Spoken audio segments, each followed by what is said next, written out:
Po unë nuk e di që apo pret kjo. Dikush duhet me nis këtë punë, se gjitha gjendë që në vrok, ta duhet më zbulu. Se thuhet e fjallë popullore, therra ka zbulu gjakun. Politicians who lead it, despite their denials, will be subject to specific and harsh consequences, should the initiative succeed. Përshëndetje shikues të nderuar, unë jam Kreshnik Gashi dhe ju jeni me emisionin Drejtesia në Kosovë. Për një muaj rresht, skena politike është bombarduar me deklarata pro dhe kundër shfuqizimit të ligjit për gjykatën speciale.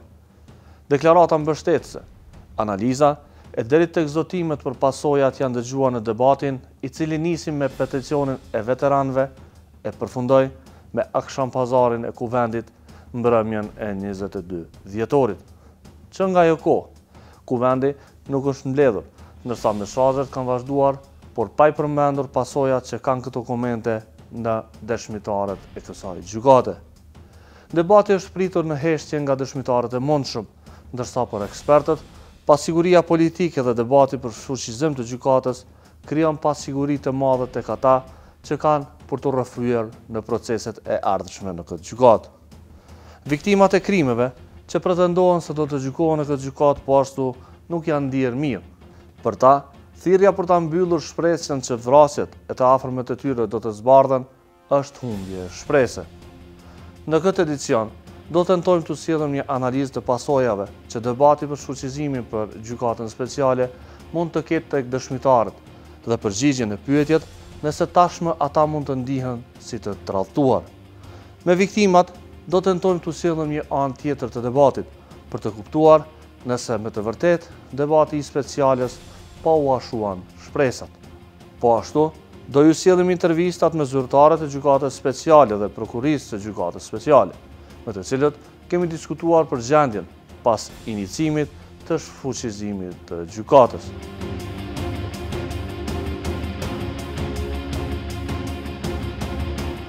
Njëra ndër arsyet të themelimit të gjykatës speciale është pamundësia e institucioneve të Kosovës për të hetuar e gjykuar krimet e po ashtu për të siguruar që dëshmitarët që dëshmojnë të jenë të qetë dhe pa presione. Aktakuzat e prokurorisë për blerje, kërcënime e shantazhe ndaj dëshmitarëve në proceset e tanishme për krime të luftës kanë krijuar klimë mosbesimi. Edhe pse sot është sekret publik, tashmë dihet se dëshmitarët e parë janë intervistuar, ndërsa rreziku që ata të ndërrojnë deklaratat pas debateve kundërshtuese për gjykatën është i madh. Ekspertët e shohin të rrezikshëm debatin, i cili mund ta reflektojë si frikë për ata që dinë për provat të cilat do të paraqiten në këtë gjykatë. Nuk e di se a ka ndiku që ata të ndihen më të rrezikuar, por sigurisht i ka bën mundi më keq, sepse ishte një lloj kampanje që gjykata është diçka e keqe, është imponuar nga ndërkombëtar dhe kushdo që bashkëpunon me gjykatë është një farë mënyre tradhtar ose punon kundër interesave shtetërore të Kosovës. Pra, sigurisht që në një mënyrë ka ndiku tek dëshmitarët dhe mendoj që ndoshta te një numri i tyre i caktuar i ka demotivu dhe mund të ketë raste që disa tillë të tërhiqen apo të vendosin që mos t'i japin dëshmitë e tyre. Përndryshe është mirë që nuk e dim se kush janë ata dëshmitarë, pra unë mendoj që janë të mbrojtur mirë dhe që gjykata speciale, dhomat e specializume e kanë mësuar një leksion edhe nga gjykimet vendore që kanë ndodhur në Kosovë, respektivisht para gjykatave hibride që i quajmë ne, edhe para tribunalit Hagës. Pra e ka parandalu mundësinë e ndikimit të drejt për drejt tek dëshmitarët. Mirë po, krejt kjo atmosfere krijuar prej 22 dhjetorit vitit kaluar deri tani, besoj që ka ndiku negativisht tek dëshmitarët e mundshëm para dhomave të specializuara. Edhe përvoja deri tanishme, qoftë institucioneve të drejtësisë vendore edhe ndërkombëtare, ka treguar që kena dështu shpesh për me imbrojt ose me ofru ato çka është e nevojshme dëshmitarëve. Edhe iniciativa e fundit, a ka mujt me ispraps dëshmitarët e mundshëm, edhe kur ata e kanë pasur në çdo moment, kjo gjykatë po i ka më unal.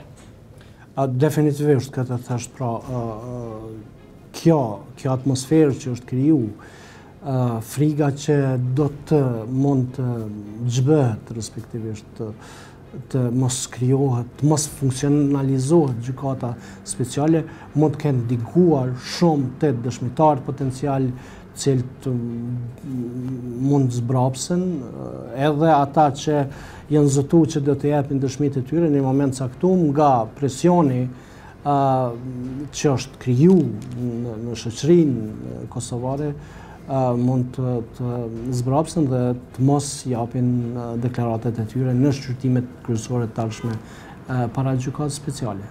Po gjithmonë në rastet e tilla epiteti i tradhtarit është i mundshëm, kemi pa prallë nga kalumja, në momentin kur, sidomos kur lidhet te një etnie, pra kur një shqiptar del me dëshmu kundër një shqiptari, atëherë epiteti i tradhtarit është i pamohshëm që ka me jo jap. Për këtë arsye, ka informacione që gjykata speciale më ka marrë masa për me mbrojt dëshmitarët nga këto epitete, madje me qenë dëshmitarët e mbrojtur, ka informacione që një pjesë e madhe dëshmitarëve që munden me dëshmu në gjykatën speciale janë largu nga Kosova, janë vendosur në përqendrime në shtetet e ndryshme, po gjitha këto janë domethënë vetëm informacione që nuk janë të vërtetuara, kështu që në kuadër të kësaj janë marrë masa, kanë shik kësaj çështje, po prapë konsideroj që është shumë problem me mbri prapë që me i mbrojt këta dëshmitar, edhe kundër epiteteve që munden me i marrë, po madje edhe kundër kërcënimeve, shantazheve që munden me i pas nga faktori shqiptar. Në krejt këtë situatë që është kriju, a munden me i majtë ato dëshmia, ka me pas rrezik me ndru dëshmit që i kanë bën?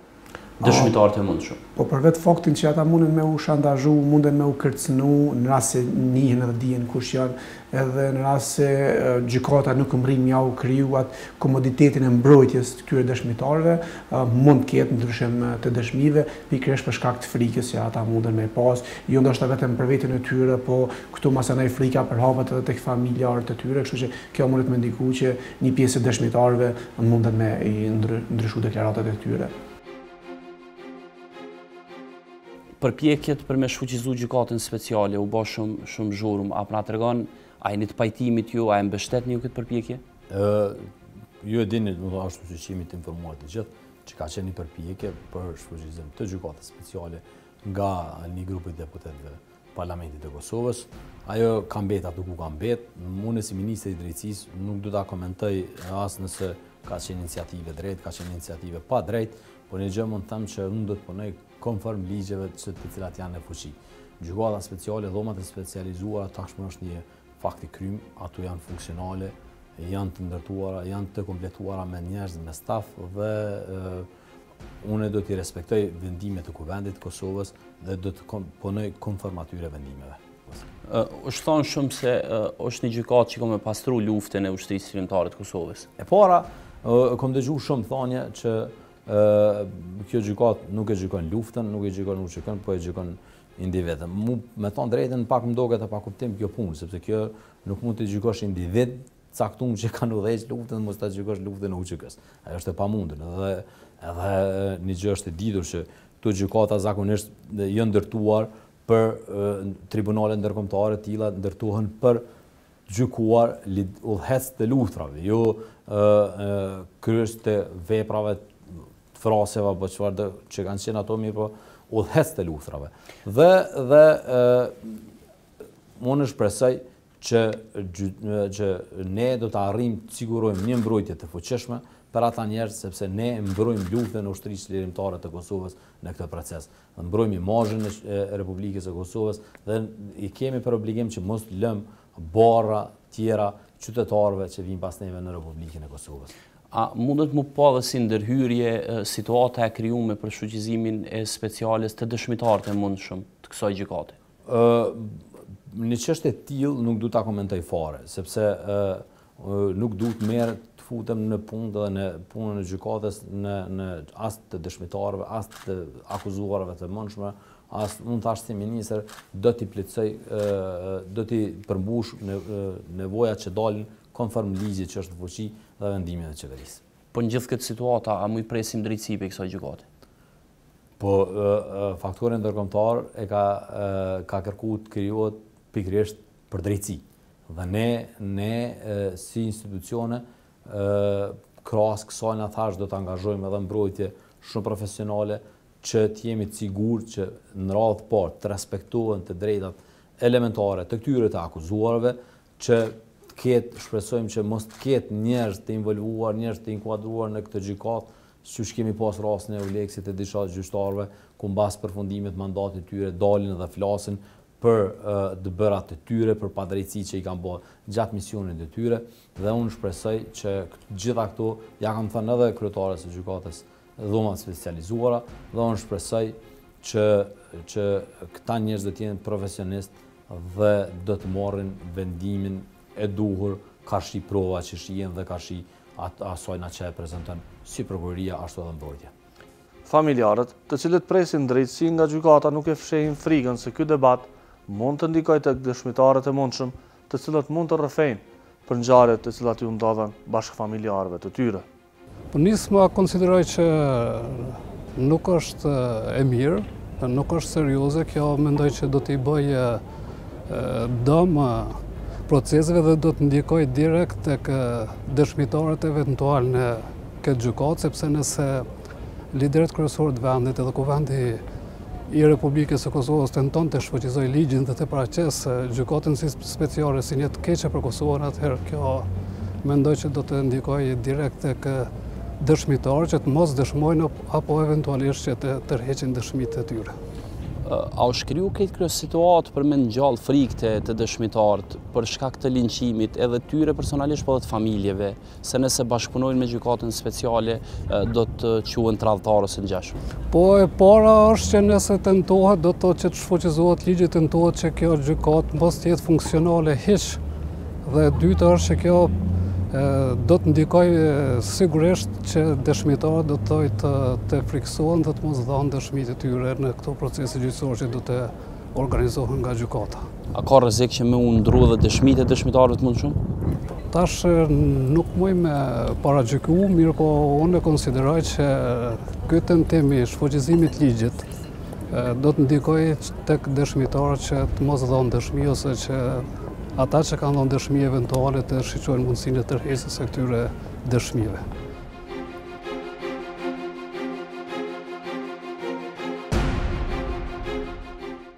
Po veprimet e fundit, a i bojnë ma të rrezikum dëshmitarët? Unë nuk e besoj si dikush oshmen, edhe shkon t'i kërcoj dikujt të shtëpia pse e dëshmojnë një rast që ka ndodhur. Po vetë përpjekja për me zhbot gjykatën speciale, sepse dëshmitarët apo palët e dëmtuara e kanë pa edhe si një pikë shpresë gjykatën speciale. Unë nuk e besoj si ndë lidhë kjo diçka me dëshmitarët, pse zhbohet gjykata speciale. Dëshmitarët mund bërë në Kosovë. Kemi aq institucione që mund të bëjnë dëshmitarë në Kosovë. A mundën me i friksu këto veprime dëshmitarët e këtyre rasteve? Po nashta friksohen. Nashta friksohen. Unë çka di me më thirrën së friksona. S'kam për çka më friksu. Po dëshmitarët e rasteve? Po friksohen, çështë. Në prokurorinë speciale dhe gjykatën speciale, ajo çfarë ka ndodhur në Kosovë nuk u ka bërë shumë përshtypje. Përgjigjet nga dy zëdhënësit janë të qarta. Prokuroria është duke kryer hetime, ndërsa gjykata pritet të nisë së shpejti proceset gjyqësore. Ne nuk kemi organizat politike dhe nuk komentojmë publikisht mbi nismat politike. Ne kemi mandatin tonë sipas ligjit të posaçëm dhe jemi të fokusuar në zbatimin e tij për të përmbushur përgjegjësitë tona. Në lidhje me mbrojtjen e dëshmitarëve, ne jemi shumë të vetëdijshëm për atë që është në rrezik. Ne kemi përfituar nga përvoja e gjykatave dhe gjykatave të tjera, jo vetëm në Hagë, dhe po zbatojmë mësimet që janë mësuar. Megjithatë, ne nuk bëjmë dhe nuk komentojmë për çështjet operacionale. Në një bisedë tjetër për drejtësia në Kosovë, zëdhënësja e gjykatës speciale ka folur për programin e mbrojtjes së dëshmitarëve dhe mundësisë që debati i ngritur në Kosovë të ketë ndikuar në proceset e ardhshme të cilat pritet të zhvillohen para kësaj gjykate. Ms. Benes, how do you evaluate the latest initiative undertaken by a few parliamentary entities in Kosovo to revoke the law on specialist chambers? Such an initiative, despite its epilogue, do you consider that it will impact, fear, threaten, or even risk the potential witnesses of the given court?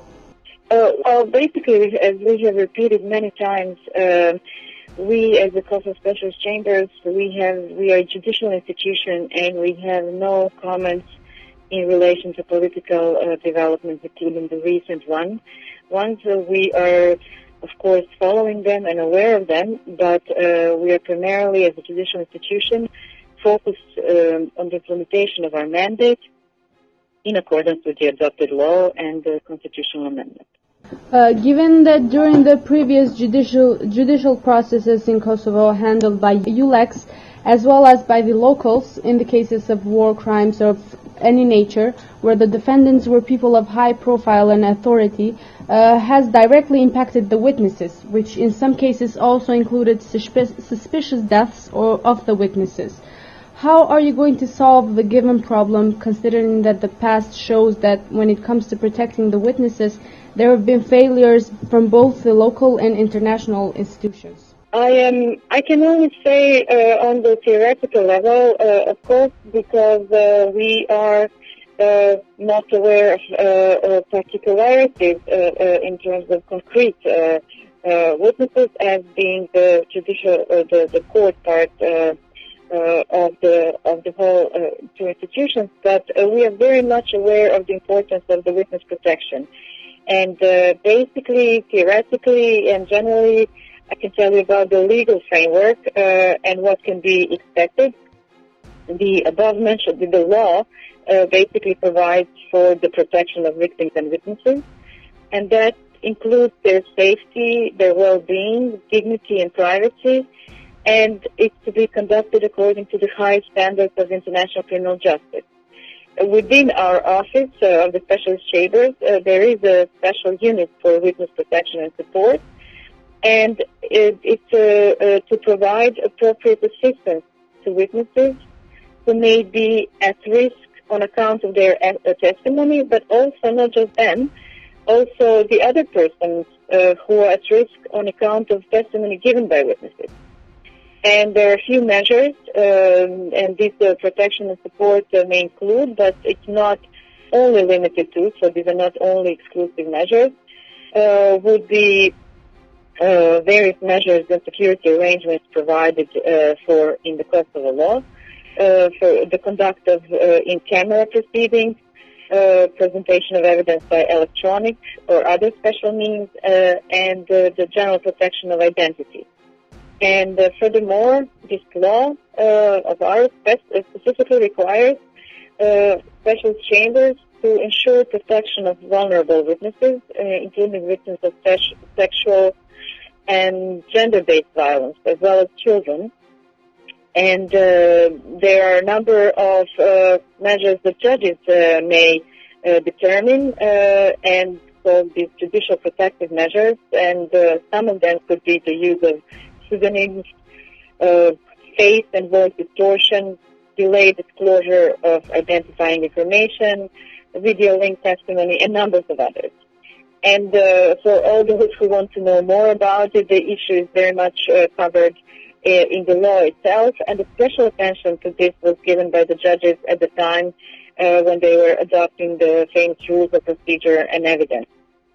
And we believe that the fact that the court is being relocated to the Netherlands also helps to provide better protection of witnesses. Ms. Benes, if I can only add here, you talked about the legal measures and the special institutions that you formed to protect the witnesses. I'm interested to know that how will be the approach of protecting witnesses who are not only threatened by physical attacks but also political pressure or political attacks, if we may say. Well, I think I have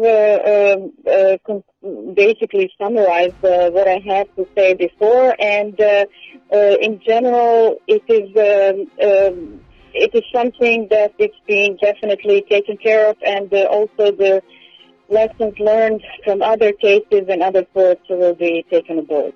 Do you think there will be legal measures for those who publicly intimidate witnesses? It's not up to me to speculate what will be or will not be, but I can just reiterate that this issue is really taken very seriously. When will the court start the first trials? Well, basically, I think as the majority of the population is very aware, the specialist chambers have been judicially fully operational since the entry into force of our rules and procedures and evidence, which was on 6 July 2017. So last year, and basically specialist chambers are ready to receive any filings, including indictments. Thank you very much, Ms. Benes. Iniciativa për të arrëzuar gjykatën speciale e nisur nga 15.000 nënshkrimet e veteranëve dhe e përkrahur edhe nga deputet të Kosovës për më shumë se një muaj ka qenë temë debati në vend. Ekspertët potencojnë rrezikun se kjo iniciativë ishte për të dërguar një sinjal tek dëshmitarët e mëndshëm të kësaj gjykate. Zyrtarët e dhomës së specializuar nuk komentojnë pasojat, por pranojnë se janë në rrugë për të ngritur aktakuzat e para. Me të diskriminuarit në këtë rast janë viktimat e krimit. Ata që për një kohë të gjatë kanë pritur që kjo gjykatë dhe gjykatat e tjera të ngjashme do sjellin drejtësi për ta. Si kanë mund me pa një iniciativë tillë familjarë të viktimave? Mendoj që familjarët e viktimave kanë vujt pothuajse që 20 vite, nuk kanë pas arsye që të besojnë në sistemin gjyqësor as këtu në Kosovë, as në Serbi, as kënd tjetër, sepse ka pas krejt pak raste që janë sjell para drejtësisë dhe këtë një numër simbolik i viktimave ka pas mundësinë që të shef drejtësinë. Pra shumica dërmuese prej tyre nuk kanë pa drejtësi deri tash, edhe ashtu kanë qenë skeptik që do t'i ofrohet drejtësia, mirë po me tentimin që të zhbehet gjykata speciale, mendoj që viktimat që potencialisht kanë shpresu në drejtësi para kësaj gjykate, sigurisht që janë ndikeq edhe nuk janë sigurt fare që do të marrin drejtësi nga kjo gjykate. Zoti Blokaj, çka tash e tutje? Mendoj ka pas shumë organizata shoqërisë civile dhe media e kështu me radhë që vite më parë, në fakt Fondi për Drejtën Humanitare para 10 viteve ka bë kërkesë, respektivisht ka rekomandu institucionet vendore që të krijohet një gjykatë speciale në Kosovë, një dhomë specializuar në Kosovë, ku do të procedoshin lanë për krime lufte. Ne e dim jurisdikcionin e dhomave të specializume, sidomos jurisdikcionin lëndor, i cili thot që vetëm krimet e pretenduara që kanë qenë subjekt i hulumtimit të task forces speciale të udhëhequr nga Clint Williamson dhe lanë respektivisht krimet që janë përmend në raportin e Këshillit të Evropës, përgatitur nga senatori Dick Marty, do të procedohen para kësaj gjykate. Pra nuk ka dyshim që gjykata do të merret vetëm me këto lëndë. E në Kosovë, për fat keq, ka pas krime jashtëzakonisht shumëta dhe numri viktimave është shumë herë më i madh se në këto krimet e pretenduara e cilat do të jenë subjekti i gjykatës speciale. Pra, gjithsesi Kosovës i duhet një dhomë specializume dhe ne mendojmë që nëse institucionet e Kosovës mendojnë seriozisht që t'i ofrojnë drejtësi viktimave të krimeve të luftës, ato duhet të krijojnë një gjykatë speciale në Kosovë, i cili mandati ose jurisdikcioni i cilës do të ishte i përgjithshëm dhe i përhershëm, pra jo një gjykatë ad hoc. Ne nuk besojmë që një gjykatë e përkohshme, e cila do të funksionojë 5 vite apo 10 vite, mund të sjellë shumë drejtësi për viktima. Pra Kosovës i duhet një gjykatë e përhershme speciale e cila do t'i procedojë lanë për krime lufte. Lajmi i mirë është që prej vitit kalum që ekziston një departament për krime lufte pranë prokurorisë speciale dhe mendoj që do duhet të krijojë edhe një dhomë specializume e cila do t'i trajtonte këto aktakuza që do të ngrihen para departamentit për krime lufte. E para që duhet me theksuar është që nuk ka qenë kërkesë e këtyre familjeve që të themelohet gjykata speciale, mirë po me që Kuvendi i Republikës së Kosovës e ka themelu këtë gjykatë speciale, ne kemi kërkuar që vrasja e babës dhe vrasja tjera me motive politike të trajtohen në këtë gjykatë. Presim do të thotë që rasti i babës të trajtohet në këtë gjykatë sepse është brenda jurisdiksionit edhe kohor edhe lëndor të gjykatës, edhe konsiderojmë që vrasja e babës edhe gjitha vrasjet politike duhet të trajtohen në këtë gjykatë sepse pas 18 vitesh do të thotë gjykatat tona vendore nuk kanë arritë që të trajtojnë asnjë për këtyre rasteve dhe fakti që këto nuk kanë shpreh gatishmëri që të merren me raste të tilla të rënda serioze, konsiderojmë që vetmja shpresë mbetet për neve që gjykata speciale të trajtojë dhe të zgjidhë këto raste. Po këta po thonë që kjo gjykatë duhet më nalë, se na i zgjidhin vetë këto raste. Jo ty besë zgjidhin kur. Se kur halon një gjykatë shqiptar s'u ka thirr, as një policë shqiptar me morën pyetje qyshe çka, kur ndër s'u ka nalë. Kur? Unë miku orë, unë leksi, këta kur?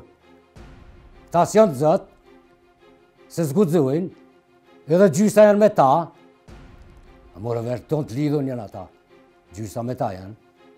Shikues të nderuar, gjatë këtyre ditëve kemi dëgjuar analiza pro dhe kundër gjykatës speciale. Argumenti qeveritarëve e deputetëve se gjykata është e padrejtë është hedhur poshtë nga ndërkombëtarët. Mesazhet janë shumë të qarta.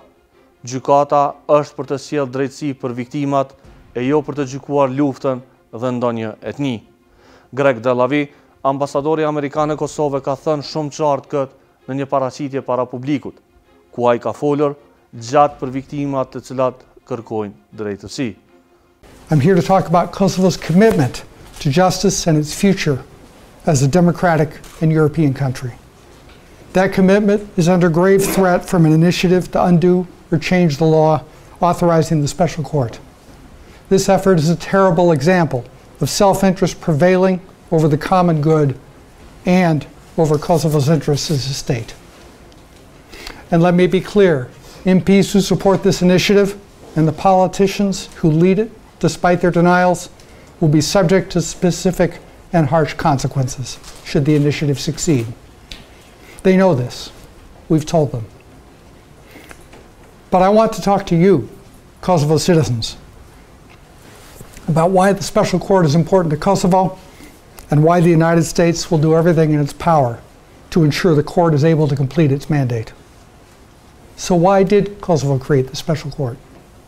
Kosovo did this to serve justice on individuals who are accused of committing crimes against others in the time of Kosovo's war for freedom. The special court is not about justice for countries or armies or ethnic groups. It is about justice for individual victims. Kosovo fought a war in 1999, and we stood with you. We stood with victims. We stood with justice. No one will ever rewrite the history books on the Federal Republic of Yugoslavia's campaign of atrocities. But the reality is that certain individuals who fought for the just cause of Kosovo's freedom committed egregious crimes against others for which they must be held accountable. And that's what the special court is all about. Victims whose cases may be prosecutable by the special court represent many ethnicities: Albanians, Serbs, Roma, and others. All were Kosovo's people. All deserve equal treatment under the law. All have the same right to justice. That's why Kosovo set up this court. The special court is deeply important to the United States. We care about the court because our intervention in 1999 was based on the idea that war crimes against anyone, anywhere, were an assault on international justice. We remember the suffering of 1 million Kosovars driven from their homes, camped out in the mountains, or across the Macedonian border. We wanted to bring them justice. American soldiers put their lives on the line to defend that principle, and we owe it to them to continue to defend it today.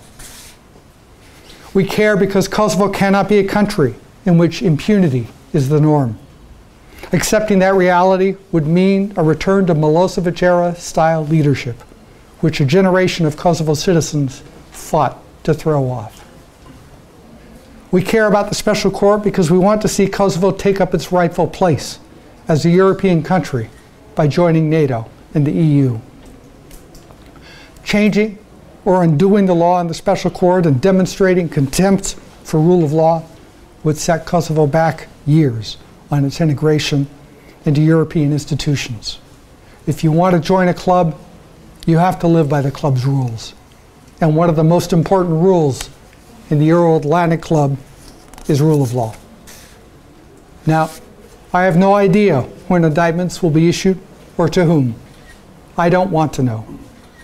But whenever that happens, I expect Kosovo to comply, fulfilling its promise to the international community. We know that other justice mechanisms have come and gone. No justice system is perfect, and some are more successful than others. While the ICTY indicted and convicted a number of high-level leaders for crimes committed in Kosovo, there were many more who committed war crimes and who have not faced justice. But as Secretary of State Tillerson said on December 21st, we remain fully committed to locating perpetrators of atrocities. This certainly includes war criminals of all ethnicities living here or abroad who committed crimes in Kosovo. The fact that some war criminals have escaped justice does not grant others impunity. All victims deserve justice. Kosovo needs to be willing to close this chapter in its history, even if it means holding some wartime leaders to account. Some say, why not have the trials here? We can do it ourselves. Well, we've invested a lot in Kosovo's justice system, but it has not yet demonstrated itself capable of administering justice in high-profile cases, and witnesses continue to be subject to intimidation, threats, and violence. An outside mechanism is still necessary. Justice for the victims, has waited long enough. So I'm calling on Kosovo's people to insist that their leaders protect the right to justice that you won at such great cost. Ask them this: what kind of country do you want Kosovo to be? Do you want Kosovo to be a country where rule of law does not apply to those with power or political friends? Do you want Kosovo to be a country where criminals face no consequences for their crimes? Do you want Kosovo to be left behind when others join the European Union? Or do you want Kosovo to be a country that respects the rule of law, protects the right of victims, and takes its rightful place as a respected member of the international community, allied with the United States of America? That's my vision for your country's future. If you share it, stand for justice. Stand for victims. Stand with me against this attempt to unravel Kosovo's commitment to the Special Court. Shikues të nderuar, javëve në vijim deputetët e Kosovës do trajtojnë idenë për shfuqizimin e gjykatës speciale. Debati nuk i ka kontribuar edhe shumë procesit të zhvillimit të hetimeve. Ne kaq kishim përsonte. Ju mund të na shkruani në kallzo.com. Unë tani po i lë me rubrikën Policia dhe deri të premten të ardhshme nga unë Kreshtin Gashi, mos e shkeni ligjin.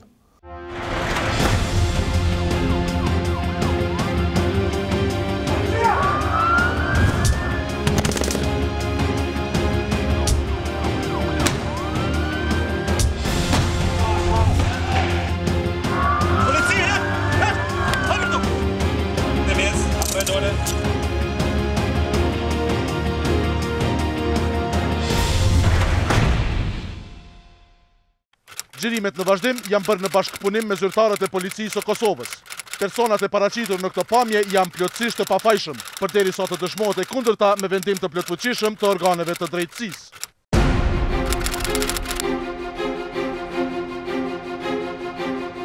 Jemi njësia policore, njësia komunikacionit rrugor.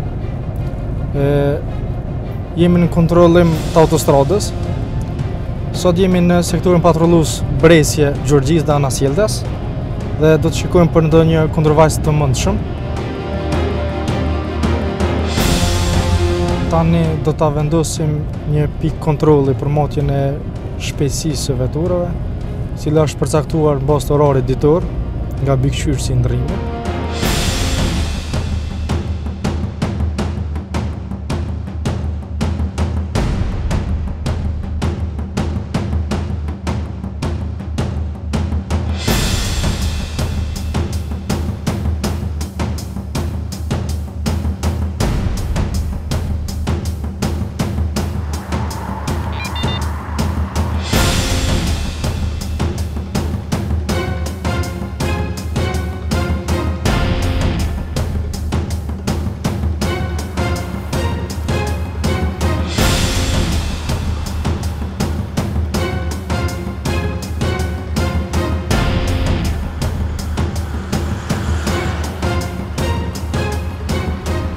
Përshëndetje ndërum, si e mirë? A bën patent shofer në lejen e qarkullimit?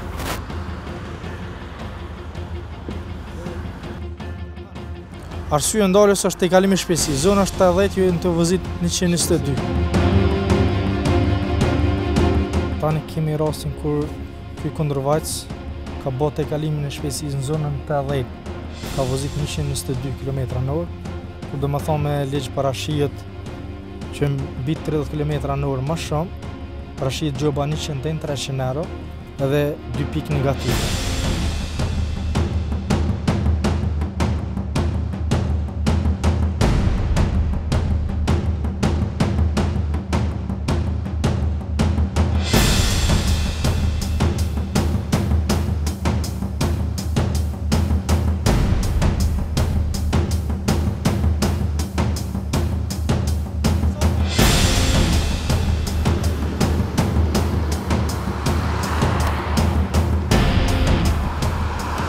Përshëndetje ndërum, si e mirë? A bën patent shoferin edhe lejen e qarkullimit?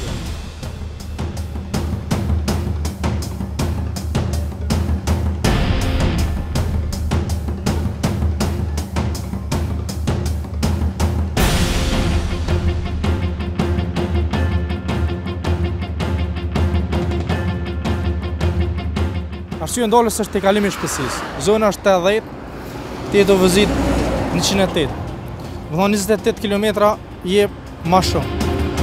Kundërvajtës ka bërë tejkalimin e shpejtësisë në zonën 80, 108 km/h, do më thonë ka tejkalu shpejtësinë për 28 km, e rrok një gjobë prej 20 euro, që nëse e pagu mrenda afatit kur 15 ditë, ka mundësi me pagu gjysmën e gjobës, do më thonë 20 euro.